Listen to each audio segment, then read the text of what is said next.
A man got prostate cancer, and it made him speak with an Irish accent. Hairdressers are getting a creepy call from someone named Christine. And a Mafia boss was found working as a pizza boss after 16 years on the run. These are the weird stories for Tuesday on Weird AF News, the only daily weird news podcast in the world. And I have 3 weird news segments from around the world, as I always do. I'm happy to deliver them. Thanks for joining me. This is Jonesy. Let's go. A man got prostate cancer, and it made him start speaking with an Irish accent. How? How does this happen?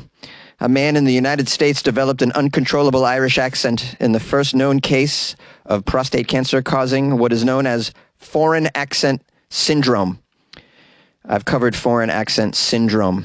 I believe a woman came out of a coma speaking a different accent. This man, diagnosed with cancer, now speaking with an Irish accent.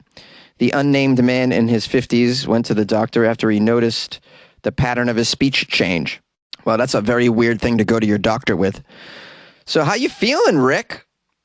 Well, I tell you, I feel great, 100%, I got this weird accent, all of a sudden. Hey. Yeah, Rick, I don't remember you speaking like that. Last time you were here, you had a bit of a southern drawl.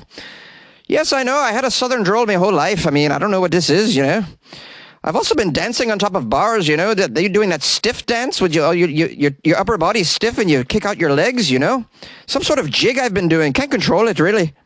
All right, I'm joking around, but this is very serious. He goes to the doctor, says he's speaking weird. Turns out he's got prostate cancer. Very sad. This man speaks consistently with an Irish brogue accent. He never had an Irish accent before, nor has he ever visited the country. Although it doesn't say whether or not he eats Lucky Charms.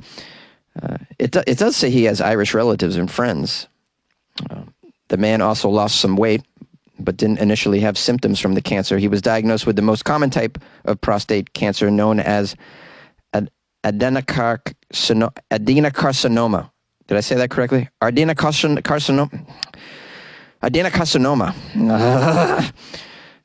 He was treated with 2 types of hormone therapy and radiotherapy to his prostate and his pelvis. The authors of this report say that the man had foreign accent syndrome, which is a rare phenomenon where a person's speech and articulation consistently changes so they sound as though they have a foreign accent. And it can occur after a stroke.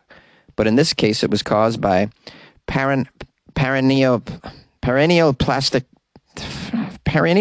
syndrome? I think I got that right. From the prostate cancer. Syndrome refers to a group of symptoms caused by cancer cells that release hormones and other substances. According to the report, no one with prostate cancer has had foreign accent syndrome before, but there are case reports of a person with breast cancer and another with brain cancer that developed foreign accent syndromes. Doctors say it's very important to recognize foreign accent syndrome. And if you happen to develop a foreign accent that you never had before, you should go tell your doctor. Oh, bro, dude, look how I'm talking right now, bro. Oh, yeah, man, this isn't gnarly at all, doc. Oh, what's going on, bro? Bro, can you do like tests or something, man? Oh, like I haven't never spoke like this before, man. All of a sudden, I want to surf, man. I want to surf, dude. I should go get a tan, bro. It says here more research needs to be done to understand the links between these rare syndromes and how they progress. They are very rare. I've hardly ever heard of them until I did this podcast. I didn't even know it existed. So bizarre to. One day you're talking like this, Maybe you're talking like this, And then all of a sudden, I don't even know what I'm talking like this now. Doctor, what is going on with me, doctor? I never did speak like this before, doctor. You understand? Very bad. This is very, very, very, very, very bad. Hairdressers and barbers all around the world are getting a prank call from a creepy Christine. It starts with a call from a private number, and then a low, husky voice asks, "Can I speak to the lady barber?" Hairdressers and barbers have dubbed it the call, and it's been going on for years. Canterbury barber Jody Boland received the call for the first time a few weeks ago. "Hello, darling," the call began. Boland described the caller's voice like Agnes Brown from Mrs. Brown's Boys, but with an Australian accent. I don't know who Agnes Brown is, and I'm not very good at an Australian accent, so I'm going to keep doing the one I'm doing. Boland was unsure of the caller's gender. She introduced herself as Christine. She said she had 2 lesbian daughters who had been very naughty, and they needed their heads shaved as punishment. The older daughter with shoulder-length hair would have a flat top, the caller said, and asked Boland, the hairdresser, just exactly how she would do it. She said, "Oh, describe how you'll do it. Oh, how short you gonna make it?" The barber explained she uses a number 2 blade and then a 0 to fade. Boland, the barber, was giggling at first, but then it got a little weird, the barber claims. The caller said, "Oh, I wish I could be there to watch you do it and hear her yell, 'Mommy, no, Mommy, no.' Would you do it? Will you tease her? I want you to tease her a little bit, but be stern with her. Be stern with my daughter."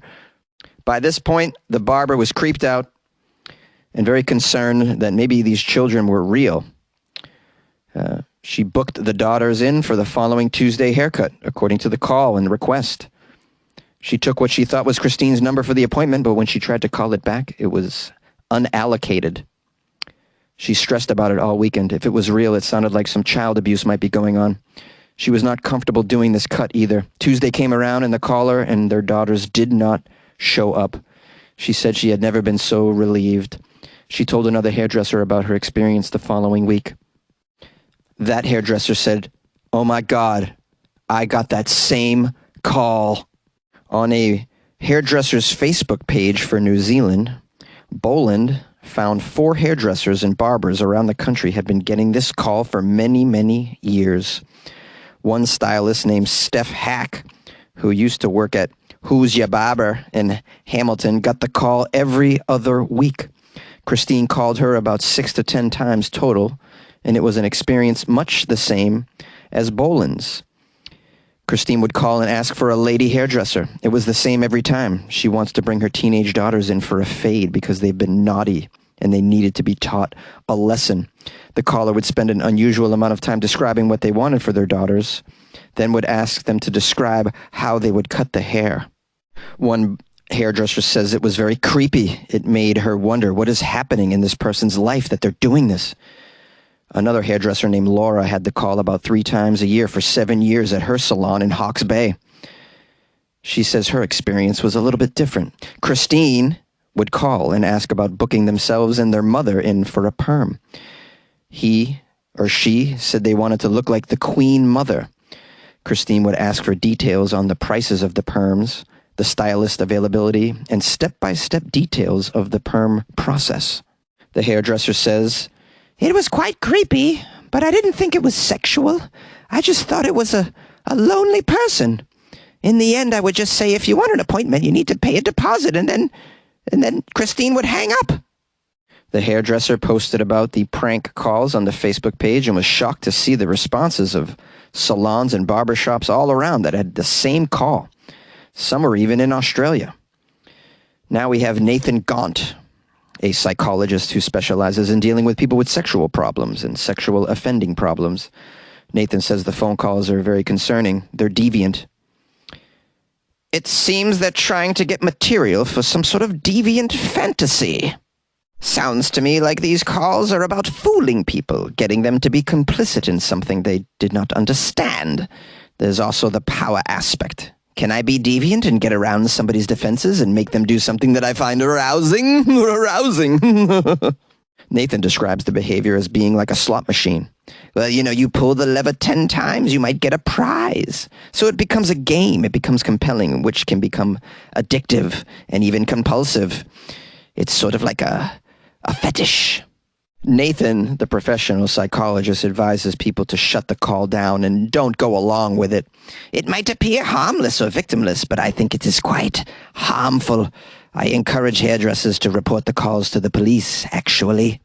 See, now this is where my behavior runs incongruent with the suggestions of professional psychologists and authorities as well. I always like to amuse prank callers myself. I like to get into it with them and see if I can creep them out. I've always been one to mess with telemarketers too. My whole life I've done it. I think it's a good time. You know, like those calls that you get and they tell you your car's warranty's expiring. You know, I like to get those people on the phone and be like, not my car's warranty. What? I use my car to Airbnb. I Airbnb out to the pimps in my area. They rent my car for the tricks that they turn. You know what I mean? They're turning tricks in my Honda. Just to see how long they'll stay on. I just like that stuff, man. But yes, I suppose if you're a hairdresser in New Zealand, Australia, or anywhere else in the world, and you get the Christine call, you should probably, get off the phone as soon as possible. Who's got time to mess around with that? You're at work after all. Unless it's slow at work. If it's slow, have a little fun with Christine. I'd love to know if this person is listening to this podcast. I mean, they sound like a weirdo. Maybe they love Weird AF News. Hey, Christine, call in. I'd love to hear a call from you. 646-450-2012. Please call. Leave me a creepy message. I would love that.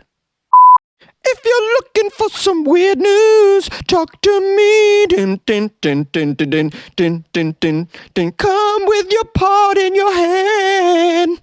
Because my news is oh so weird. Oh, baby, if you want news. Yay! You like podcasts? You're listening to my podcast. Maybe you thought to yourself, I'd like to make a podcast. Too difficult. No, not with Anchor.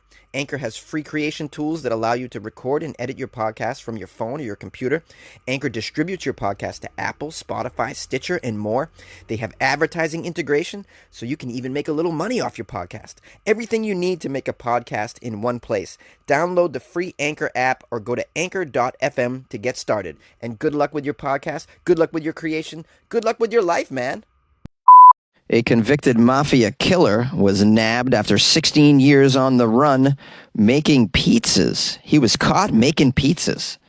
An Italian fugitive and convicted murderer suspected of belonging to the 'Ndrangheta syndicate, one of Italy's most powerful organized crime groups, was busted this past week after more than 16 years on the run.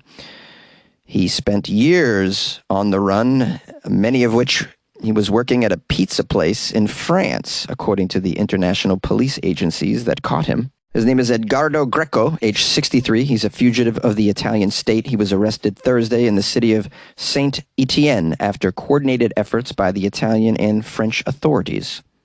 This Greco individual escaped from temporary police custody in 2006 after an arrest warrant was issued following the killing of brothers Stefano and Giuseppe Bartolomeo, who were beaten to death at a fish market in the town of Cosenza in January 1991.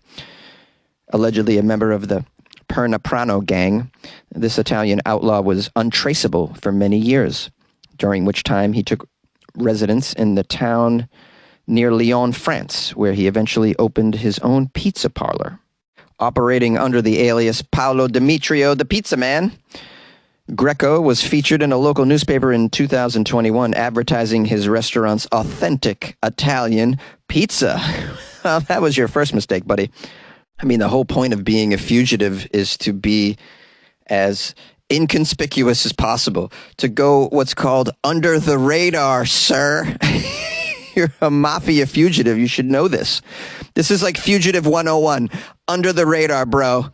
Don't do interviews. Don't get involved in the media. You shouldn't even have an Instagram account if you're on the run. You know what I mean? I don't care how good your pizza is. You stay off social media, dude. I mean, and if you happen to be an Italian mobster, maybe not slip into the pizza business. Maybe try something that's so opposite Italian. I don't know what that would be. Maybe, I don't know, open up a dumpling shop. Something like that. No one would know. No one would even guess that there's an Italian man running a dumpling shop. You know what I mean? Like, don't get into pizza. Don't get into the lasagna industry. Stay out of the leather industry as well. And maybe don't work at any Ferrari plants in other parts of the world either. Like, just stay non-Italian if you can. Wow, this guy. I have a suggestion. This is what you do if you're on the run and you're a fugitive. You you get into clowning. Yeah. Every time you leave your house, basically, you're covered in makeup. No one's going to know. You're a clown. That's a great front for a fugitive. Clowning, you know. You're blowing balloons for children. You're working bar mitzvahs, whatever.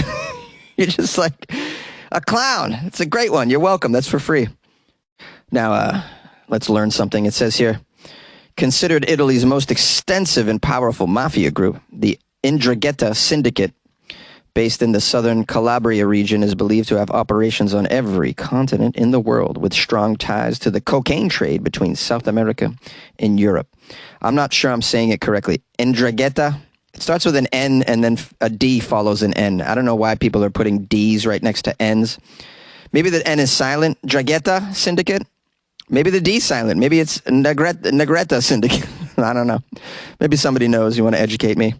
Says here, this Greco guy is the second mafia-linked fugitive to make headlines this month following the high-profile arrest of a most-wanted mob chief named Matteo Messina Denaro, who was apprehended at a private Sicilian clinic after a 30-year manhunt.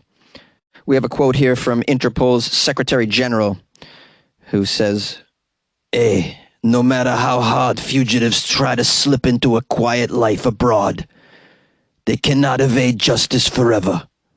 Dedicated officers around the world will always ensure that justice is served, even if it means the pizza might not be served. Yay! Well, thank you for joining me for this episode of Weird AF News, spending a little time learning about the weird world around you, around all of us. Maybe you even had a nice chuckle. You're welcome. I want to give thanks and praise because it's the outro. That's where I give thanks and praise. Got to give a big thanks to Tyler Nealis or Nealis or Nalis. I'm not sure how to pronounce this last name. It's pretty cool, though. We'll just call him Ty Dog. Yo, Ty Dog, thanks for joining the Patreon. Yeah, Ty Dog joined the Patreon, which is an amazing way to show your support for Weird AF News. And me, your host, Jonesy. It shows love and support for me, so thank you. Big shout out to Tyler. We have another individual joining the Patreon that I need to give a shout out to, an OG fan of the show, Angela Bishop. Angela Bishop sends me all kinds of articles. She's very busy with doing that, and it's very helpful. And now she has shown the ultimate support by joining the Patreon. So big shout out and thanks to Angela Bishop and the Bishop family. Please enjoy the extra content that's inside the Patreon, everyone. Yeah, I put stuff in there all the time. It's really cool. It's fun, weird stuff in there. If you want some extra weird content, that's the place to be. Pretty soon I'm going to do a video, a Jonesy Ask Me Anything video. I usually do a couple of those a year, and it's about time that I do another one. So those of you who are members of the Patreon, you know who you are. You'll be able to ask me some questions, and I'll answer it in the video. So we'll be doing that soon. But anyways, yeah, if you'd like to join the Patreon, get in on that group over there. It's pretty easy. Go to weirdafnews.com, click on the Patreon banner, or go to patreon.com/weirdafnews. That's the other way to do it. I also got a nice review on, what is this? It is Apple Podcasts Great Britain.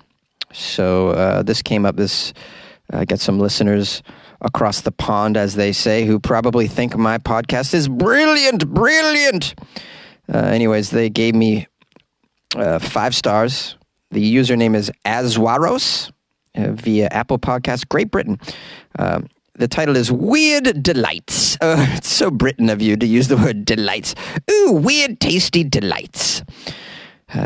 Me and my wife, Paula, listen to you in bed on Alexa before we sleep.